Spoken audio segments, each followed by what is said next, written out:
Hello again. Last time I talked about how Jesus did not know the day or hour of his return, but the Father did know the day and hour that Jesus would return. Well, that implies something, doesn't it? Jesus knew that he would be returning, but he didn't know when. So that implies that he would be obedient to whenever the Father said it was time for him to return.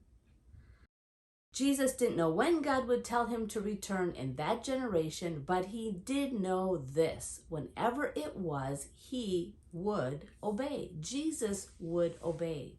Jesus was obedient to God the Father. Let me say that again. Jesus was obedient to God.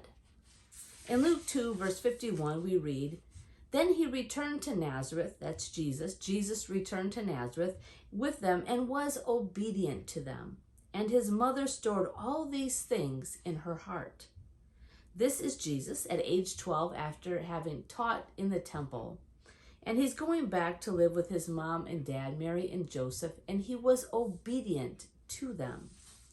But that's not all. In Hebrews 5, verses 8 and 9, we read, "Even though Jesus was God's son, he learned obedience from the things that he suffered. In this way, God qualified him as a perfect high priest, and he became the source of eternal salvation for all those who obey him." Jesus learned obedience from the things that he suffered. Do you think God had to learn to obey anyone? Who would God obey?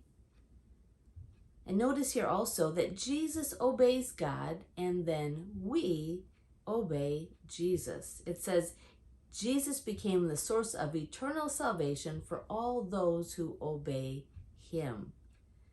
Jesus learned obedience. We obey him.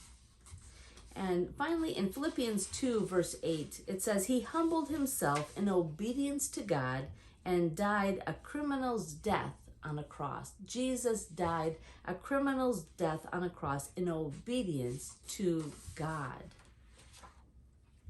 Again, who did Jesus obey? Did he learn obedience to himself? No, of course not. He was obedient to Mary and Joseph. He was obedient to God. And what was the result of this obedience? Well, we find that in the next few verses there in Philippians 2, verses 9 through 11. It says, "Therefore, God elevated him to a place of highest honor and gave him the name above all other names, that at the name of Jesus every knee should bow in heaven and on earth and under the earth, and every tongue declare that Jesus Christ is Lord, to the glory of God the Father."